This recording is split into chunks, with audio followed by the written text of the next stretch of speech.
Marcus Chen wiped the sweat from his forehead as he stepped off his small cargo ship. The twin suns of Cathara blazed overhead, turning the landing platform into an oven. He was here for a simple job. An old collector had died, and the family wanted someone to appraise the estate items.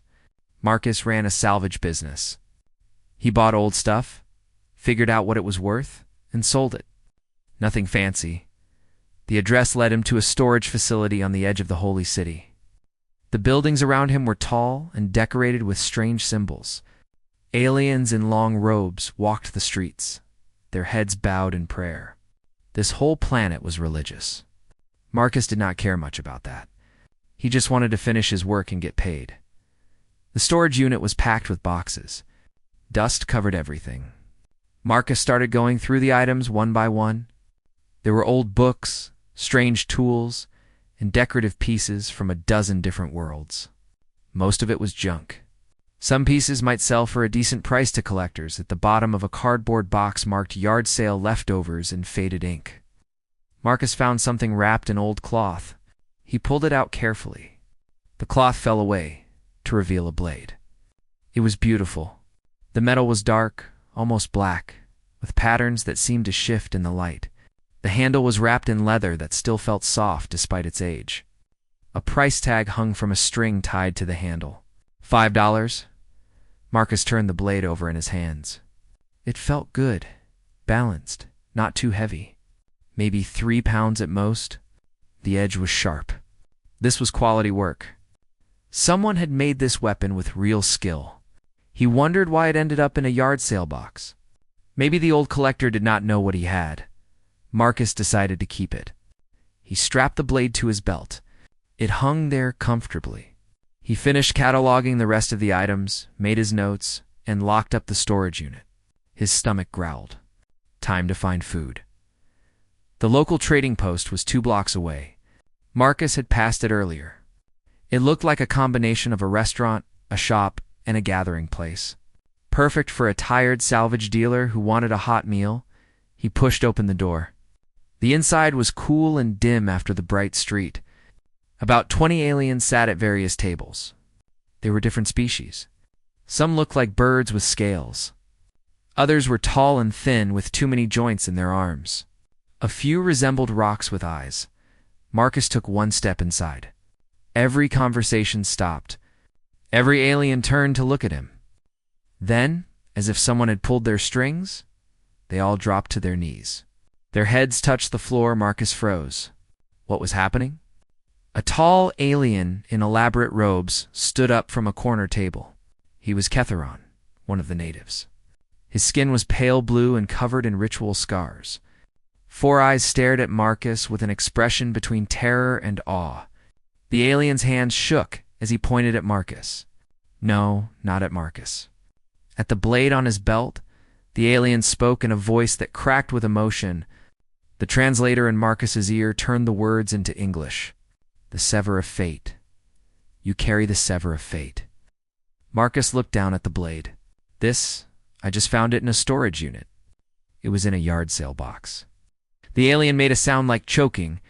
Impossible. Impossible. You should not be able to touch it. You should not be able to lift it. It's not that heavy, Marcus said. He was getting worried now. This was clearly some kind of misunderstanding. Look, I can put it down if it is a problem. No. The alien rushed forward, then stopped a few feet away.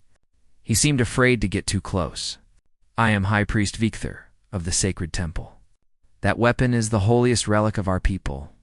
It has rested in the Vault of Ascension for 10,000 years. It cannot be lifted. We have tried. Our strongest warriors cannot move it, even with machines. The prophecy says, only a being of divine origin can wield the sever of fate. Back stared at the priest. Then at the blade.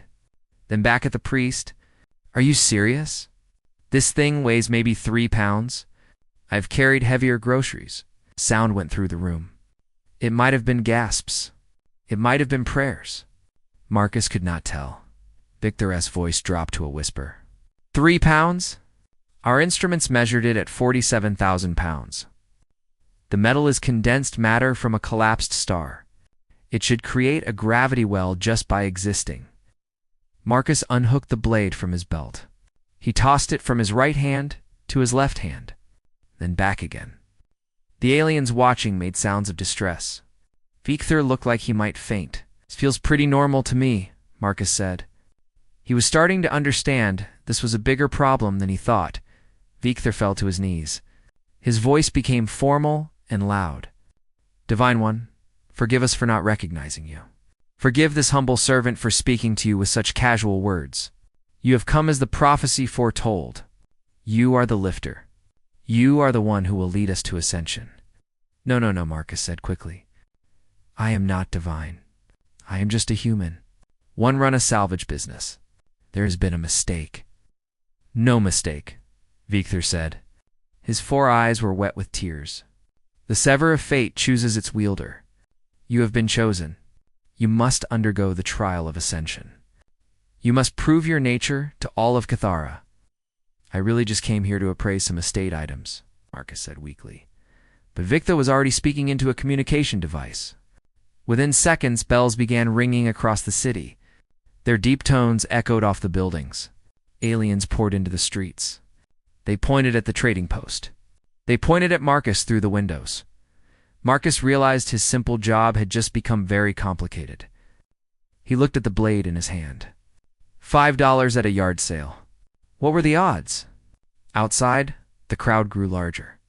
They were chanting something. The translator in his ear picked it up. "The lifter has come. The lifter has come," Marcus sighed. He had a feeling he was not leaving this planet anytime soon. Part 2. The impossible human. The news traveled fast. By the next morning, Marcus could not step outside without seeing crowds. They filled the streets around his ship. They held signs with symbols he could not read. Some threw flowers. Others just stared with wide eyes.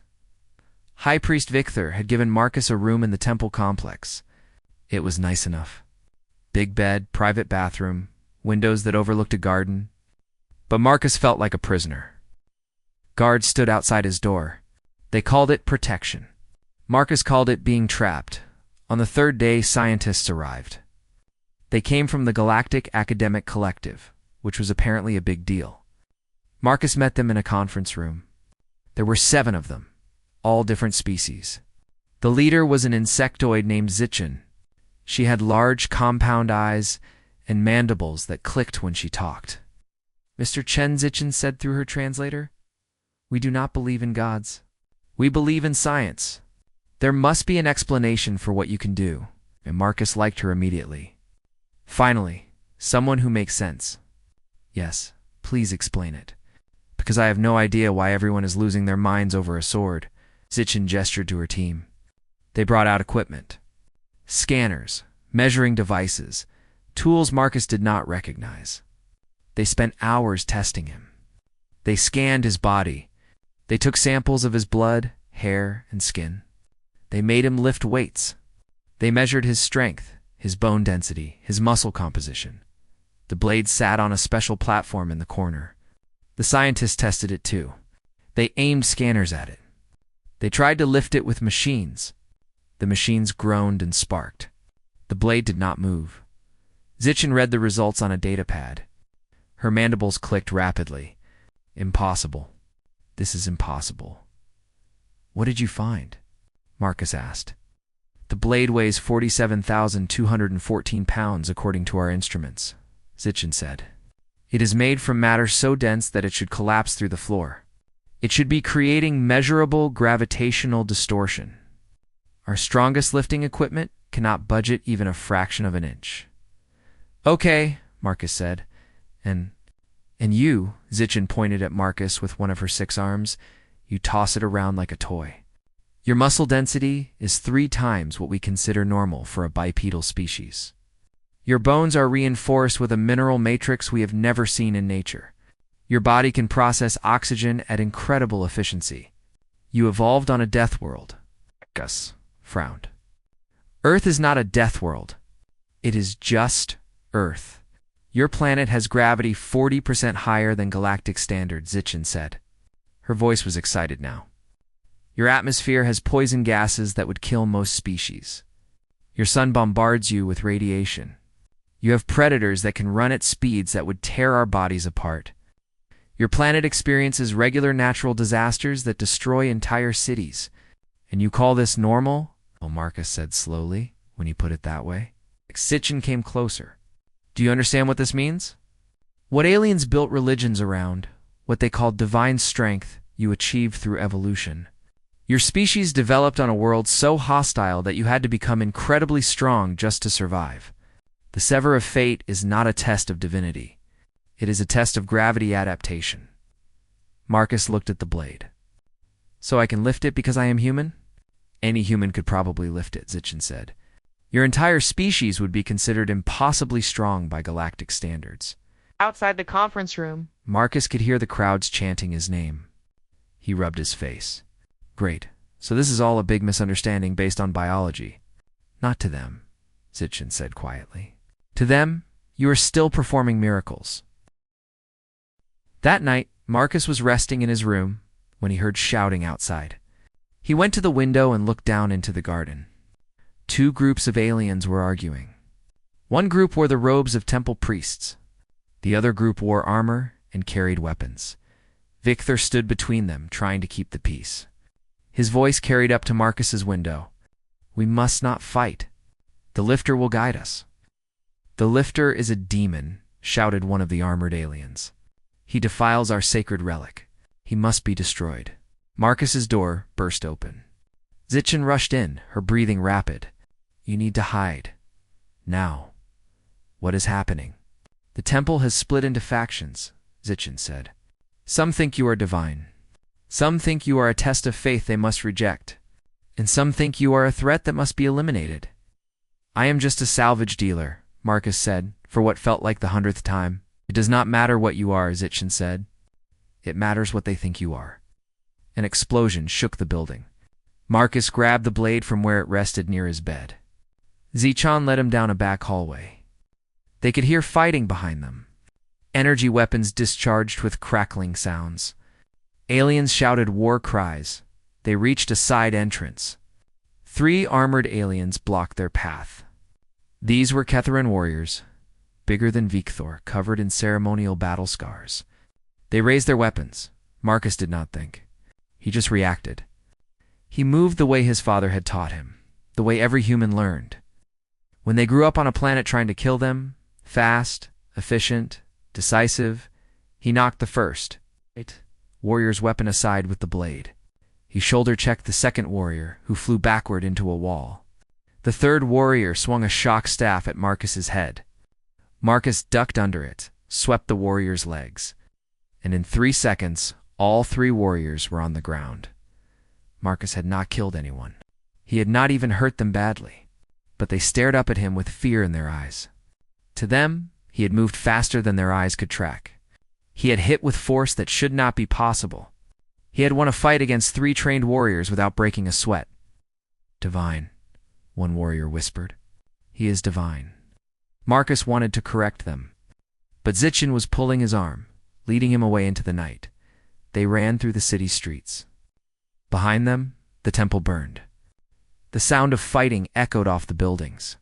Marcus realized that people were going to die because of him. Because of a misunderstanding about biology and physics, he stopped running. Sitchin tugged at him. We must keep moving. No, Marcus said. This has to stop. I need to make them understand. How? Sitchin asked. How will you make them understand when their entire religion is built on the idea that the sever of fate is a divine test? Marcus did not have an answer. Not yet, but he knew one thing. He was not leaving this planet until he fixed this mess. Even if he was just a human. Even if he was not special. He had to try. Above them, the twin suns began to rise. The city burned beneath their light. Part 3. The trial of divinity. The fighting stopped after 2 days. Not because anyone won, but because High Priest Victor proposed a solution. Marcus would undergo the ancient trials of divinity. If he passed, he would be recognized as divine. If he failed, he would be revealed as a fraud. Both factions agreed. Marcus did not get a vote. They held the trials in the grand arena. Thousands of aliens packed the stands. Millions more watched on screens across 3 star systems. Marcus stood in the center of the arena floor, the sever of fate strapped to his back. He wore simple clothes, pants, boots, and a shirt. He refused the ceremonial armor they offered. Zichin sat in a special observation box with the other scientists. She had tried to talk Marcus out of this. The trials were designed for theoretical gods, she said. They have never been actually performed. No one knows if they are even survivable. Marcus had shrugged. If I do not do this, the fighting continues. People die. I have to try. Now, standing in the arena, Marcus was less confident. The first trial appeared before him. 3 massive stone spheres rolled out onto the floor. Each one was the size of a small house. They stopped in front of him with ground-shaking thuds. A holographic display showed a mountain in the distance. Victor's voice boomed through speakers. The first trial: carry the burden of worlds. Transport the 3 sacred spheres to the summit of Mount Koresh. Only a being of divine strength can bear such weight. Marcus walked up to the first sphere. He studied it, calculating. Then he looked at the mountain. It was maybe 3 miles away. Steep, but not impossible. He bent down and wrapped his arms around the sphere. His muscles strained. The weight pressed down on him. Heavy, really heavy, but not impossible. He lifted it. The crowd gasped. Marcus took 1 step, then another. His back ached. Sweat poured down his face, but he could do this. Humans had carried heavy things since the beginning of time. This was just another heavy thing. Then Marcus looked at the other 2 spheres. Going back and forth 3 times would take hours. His back would give out. He needed a different approach. He set the first sphere down carefully. He picked up the second sphere and balanced it on top of the first. The crowd made sounds of confusion. Then Marcus lifted the third sphere and placed it on top of the second. Now all 3 spheres were stacked in a tower. Marcus bent down and got under the tower. He positioned himself at the center of balance. Then he stood up slowly, carefully. The entire tower of 3 spheres rose with him. The weight was incredible. His legs shook. His vision blurred. But he had the balance point. And humans were good at balance. They walked on 2 legs their whole lives. Marcus began to walk, 1 step at a time. The crowd was silent. Zichin was frantically taking notes. Marcus focused on breathing, on putting 1 foot in front of the other, on not thinking about the crushing weight on his shoulders. It took him an hour to reach the base of the mountain. Another hour to climb it. By the time he reached the summit, his legs felt like jelly and his back screamed in pain. But he made it. He set the tower down gently. Then he collapsed onto his hands and knees, gasping for air. The crowd erupted in noise. Half were cheering, half were praying. Marcus just tried not to throw up. A medical team helped him back to the arena floor. They wanted him to rest. Victor insisted the trials must continue while the sacred suns were aligned. Marcus drank water and stood up. What is next? The second trial began. The floor of the arena opened up. Heat blasted upward. Marcus looked down into a pit filled with glowing molten rock. Platforms extended out over the pit. The holographic display showed he had to stand on the center platform for 10 minutes. The flames of judgment, Victor announced. Only one with divine essence can withstand heat that melts steel. Marcus walked onto the platform. The heat hit him like a physical force. It was like standing inside an oven. His skin felt like it was burning. Sweat evaporated as soon as it formed. He could barely breathe. The air itself seemed to be on fire. But Marcus had grown up in Nevada. He had worked in deserts. He had spent summers where the temperature hit 120 degrees. His body knew how to handle heat. Not this much heat, but the principle was the same. Do not panic. Breathe slowly. Let your sweat cool you. Stay still to conserve energy. He closed his eyes. He focused on breathing. In through the nose, out through the mouth. His body was screaming at him to run. Every instinct said to get away from the heat. But Marcus had learned to ignore instincts. That was a human skill too. Humans could force themselves to do things their bodies said were impossible. 10 minutes felt like hours. When the timer finally ended, Marcus stumbled off the platform. His skin was red. Blisters formed on his arms, but he was alive. Medical teams rushed in with cooling gel and water. Zichin pushed through to him. Your body's thermoregulation is incredible. You should be dead. Humans are stubborn, Marcus said through cracked lips. The third trial appeared before he had fully recovered. A crystal the size of a car emerged from the floor. It was perfectly clear and perfectly smooth. The holographic display showed molecular diagrams that Marcus did not understand. The unbreakable crystal, Victor said. Forged in the heart of a dying star, it absorbs all kinetic energy. Break it to prove your divine might. Marcus walked up to the crystal. He punched it. His hand bounced off. The crystal did not even vibrate. He punched it harder. Same result? The crystal absorbed the energy of his punch perfectly. He could hit it all day and accomplish nothing. Marcus sat down in front of the crystal. The crowd murmured. Some thought he was giving up, but Marcus was thinking. His father had been an engineer. He taught Marcus that every problem had a solution. You just had to look at it from a different angle. The crystal absorbed kinetic energy. Direct force would not work. But what about other kinds of energy? What about resonance? Everything had a natural frequency.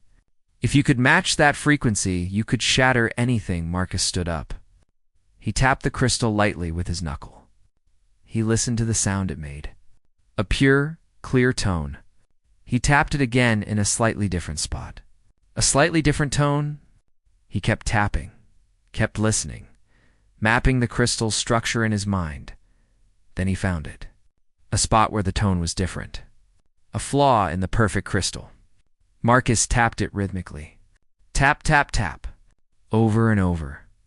The same spot, the same rhythm. Building up harmonic resonance.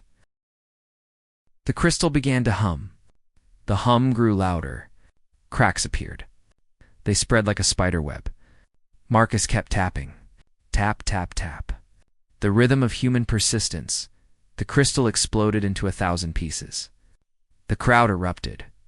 Even the faction that opposed Marcus could not deny what they had seen. Marcus stood among the crystal fragments, breathing hard. His hands were bleeding. His body was covered in burns and bruises. But he had passed all 3 trials. Victor descended to the arena floor. He knelt before Marcus. You have proven yourself. The trials designed for gods have been conquered. What do you say to those who doubted? Marcus was too tired for speeches. I say I need a bath and about 12 hours of sleep. The crowd laughed. Even some of the serious priests smiled. Marcus had done the impossible, but he had done it in the most human way possible. With stubbornness, adaptation, and just enough cleverness to find another path. Part 4. The Schism. The trials changed everything. Marcus thought passing them would settle the matter. He was wrong. It made things worse. The Ketharan religious establishment broke into 3 groups. Each one claimed to understand the true meaning of what Marcus had done. The first group followed Prophet Selmira. She was a small, elderly Ketharan, with kind eyes and a gentle voice. She preached that Marcus was the foretold lifter, the divine being promised in their ancient texts. He would lead them to ascension, to a higher plane of existence. Her followers wore white robes and spent their days in prayer. The second group still followed High Priest Victor. He had changed his position after the trials. Now he claimed Marcus was a test, a powerful being sent to challenge their faith. They must resist the temptation to worship him, to prove their devotion to the old ways. Vector's followers wore traditional blue robes and increased their religious observances. The third group followed Krendel, a warrior priest with scars covering half his face.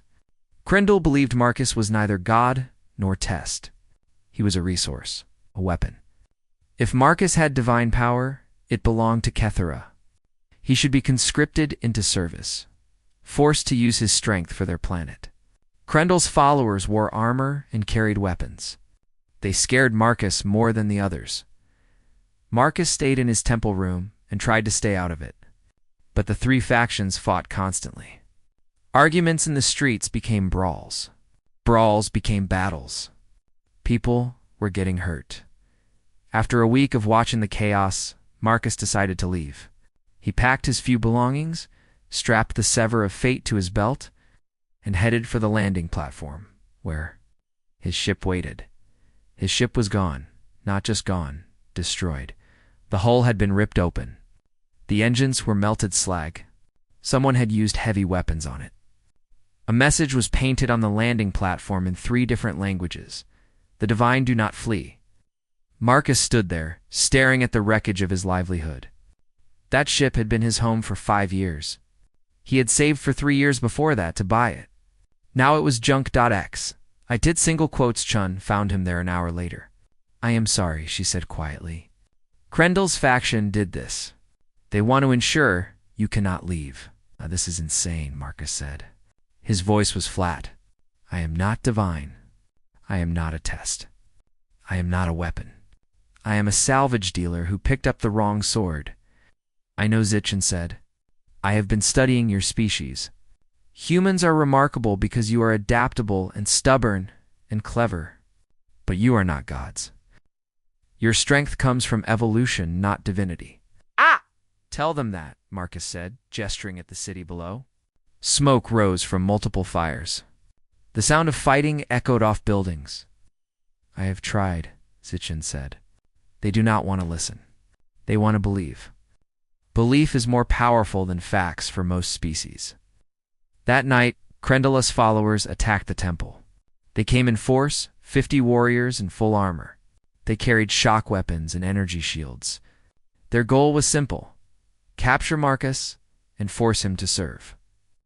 Cathera Marcus was in the temple library when the attack began. He heard explosions, screams, the sound of energy weapons discharging. He grabbed the Sever of Fate and ran toward the noise. The main hall was a war zone. Krendel's warriors fought against temple guards. Selmyra's followers tried to shield Marcus's room with their own bodies. Vikther's priests chanted prayers. It was chaos. 3 warriors spotted Marcus. They charged at him, shock weapons raised. Marcus did not want to fight. He had never wanted to fight, but they were not giving him a choice. The first warrior swung a shock staff. Marcus ducked under it and swept the warrior's legs. The second warrior fired an energy weapon. Marcus dodged and closed the distance, disarming him with a quick twist. The third warrior was smarter. She hung back and tried to flank Marcus, but Marcus had grown up fighting. Not for sport, for survival. Earth was full of things that wanted to kill you. Animals, whether other humans. You learned to fight, or you died. It was that simple. He moved through the warriors like water flowing around rocks. He did not use the Sever of Fate as a weapon. He used his fists, his feet, his elbows. He used leverage and momentum. He used the techniques his mother had taught him in their garage gym. In 90 seconds, 10 warriors were on the ground. None of them were dead. Marcus had been careful about that, but they were all groaning in pain. The other warriors stopped fighting. They stared at Marcus. He was barely breathing hard. A few drops of sweat ran down his face. To them, it looked effortless.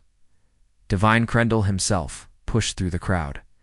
He was bigger than the other Ketherons, almost as tall as Marcus. His 4 eyes blazed with anger. You humiliate my warriors. You mock our strength. I am just defending myself, Marcus said. I do not want to fight you. That is the problem, Krendel said. You do not want anything. You appear among us with divine power, and you refuse to use it. You refuse to lead. You refuse to serve. You refuse to choose a side. What good is a god who does nothing? I am not a god, Marcus said. Again. Always again. Then prove it, Krendel said. Face me without the Sever of Fate. If you are truly mortal, I will defeat you. Marcus knew this was a bad idea, but he also knew the fighting would not stop until something changed. He unstrapped the Sever of Fate from his belt. He held it out to Zichin, who had appeared at his side.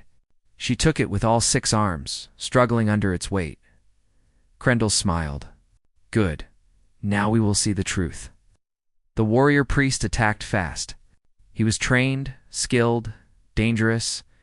He swung fists that could break stone. He kicked with legs that could dent metal. He fought with the fury of someone defending his entire belief. System Marcus dodged, blocked, redirected. He did not attack back. He just defended himself. He could see the confusion in Krendel's eyes. Marcus was not fighting like a god. He was fighting like a human, using an economy of movement, conserving energy, waiting for his opponent to tire, and Krendel was tiring. His breathing became labored. His strikes became slower. The high gravity of Earth had given Marcus his endurance that Ketherons could not match. Marcus could fight all night if he needed to. Finally, Krendel stopped. He stood there, breathing hard, staring at Marcus. Why will you not fight me properly? Why will you not crush me as a god would? Because I am not a god, Marcus said gently. I am just a human. And humans have learned that sometimes the strongest thing you can do is choose not to fight. Not in worship. In exhaustion, defeat. Then what are you? What does it mean that you can do all these things? Marcus realized this was the question everyone was really asking. Not are you divine, but what does your existence mean for us? He did not have a good answer yet, but he was starting to get an idea. Part 5. The human answer. Marcus stood in the Grand Temple, the same place where he had been declared divine, the same place where thousands had knelt before him. But today was different. Today he would tell them the truth, whether they wanted to hear it or not. The temple was packed. All three factions came. Selmira and her followers in white. Vikthor and his followers in blue. Krendel and his followers in armor. Billions more watched on screens across the galaxy. Zichin sat in the front row, her mandibles clicking nervously. Marcus wore simple clothes, jeans and a t-shirt from Earth. The Sever of Fate rested on a stand beside him. He had asked for no ceremony, no ritual, no fancy words. Just him and the truth. He began to speak. My name is Marcus Chen. I am 32 years old. 1. Run a salvage business. I live alone in a small apartment in Nevada. I like old movies, spicy food, and working with my hands. I am not divine. I am not special. I am just human. The crowd stirred. Some looked angry. Some looked confused. Marcus continued. I can lift the Sever of Fate because I come from Earth. My planet has gravity that is much stronger than yours. My ancestors evolved in that gravity. Over millions of years, our bodies adapted. We developed dense bones, powerful muscles, and efficient hearts. We did not choose this. Evolution chose it for us. Marcus picked up the Sever of Fate. He held it easily in one hand. This blade weighs 47,000 pounds to you. To me, it weighs about 3 pounds. Not because I am a god, but because my body interprets weight differently. My muscles work differently. It is just biology. Nothing more. Prophet Salmira stood up. Her voice was kind but firm. You passed the trials of divinity. You survived flames that melt steel. You broke the unbreakable crystal. How is this not divine power? Marcus nodded. Good question. I survived the flames because humans have incredible thermoregulation. We sweat to cool ourselves. We can endure extreme temperatures because we evolved in deserts and frozen tundra. I broke the crystal not with strength but with patience and resonance. I used physics. Any species could have done it if they thought to try. He pulled out a data pad that Zichin had prepared. Let me tell you about Earth. The gravity's crushing. The weather kills thousands every year. Hurricanes, tornadoes, earthquakes, floods. The sun bathes us in radiation. The animals are predators with claws, fangs, and venom. Earth has more ways to kill you than I can count. Akaz showed images. A hurricane destroying a city. A lion taking down prey. A human climbing a mountain in a blizzard. We survived all of this, not because we were strong, but because we were adaptable. We learned to work together. We built tools, We studied our world and figured out how to survive it. Every human alive today is the descendant of survivors. That is what shaped us. Beakther stood now. His voice was troubled. If you are not divine, then our prophecy means nothing. The sever of fate is not a holy test. Our entire religion is built on a lie, Amarka said firmly. Your religion is not a lie. It is based on a misunderstanding, but that does not make it worthless. He walked to the center of the temple. You built this place. You created art, music, and philosophy. You developed a civilization that values mercy and wisdom. You did all of that without superhuman strength. You did it with the bodies you have, on the planet you were given. That is incredible. Marcus gestured to himself. I can lift heavy things. I can endure pain. But I cannot create the beauty you have created. I cannot write poetry that moves hearts. I cannot paint the murals on your temple walls. I cannot compose the music you use in your ceremonies.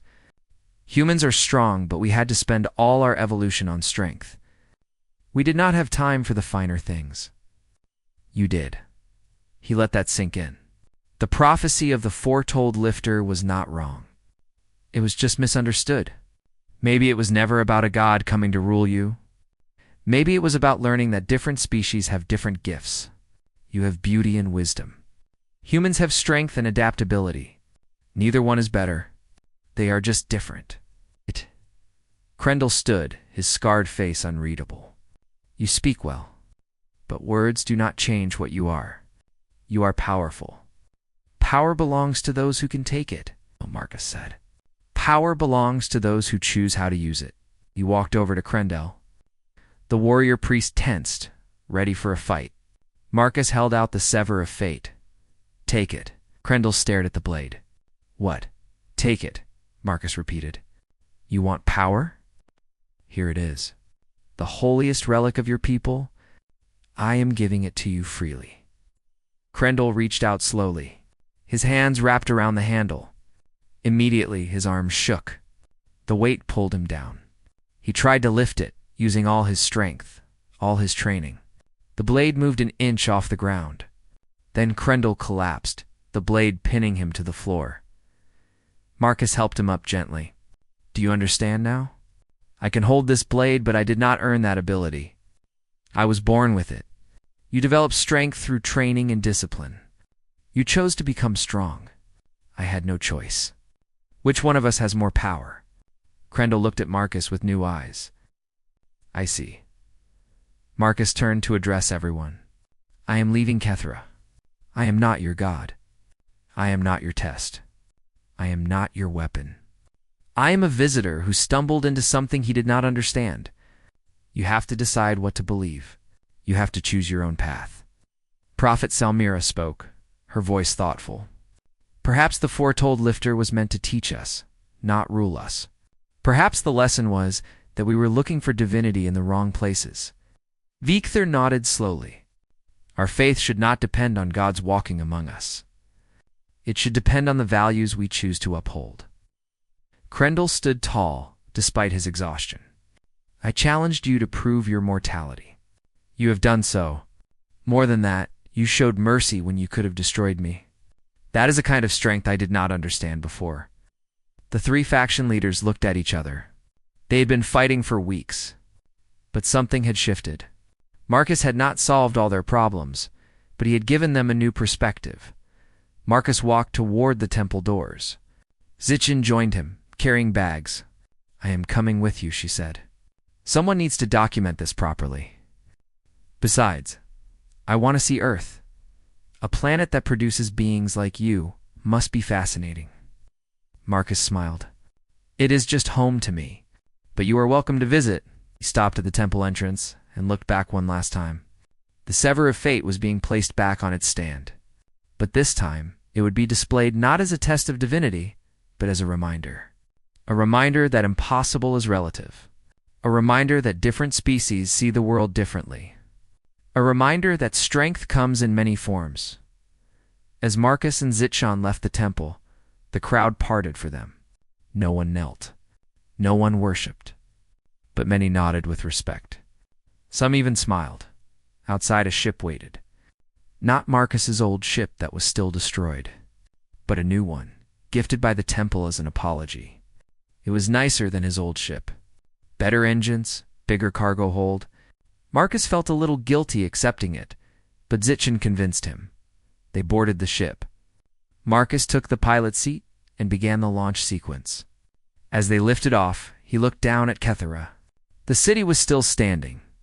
The people were still there. They would figure things out eventually. They did not need a god to guide them. Where to? Zichin asked, settling into the co-pilot's seat. Marcus thought about it. He was a salvage dealer. There were always more jobs, more places to explore, more strange items to find. That was his life. That was what he was good at. There is a cargo contract on Zarian 5, he said. They need someone to haul old mining equipment. Pays decent. Zichin's mandibles clicked in amusement.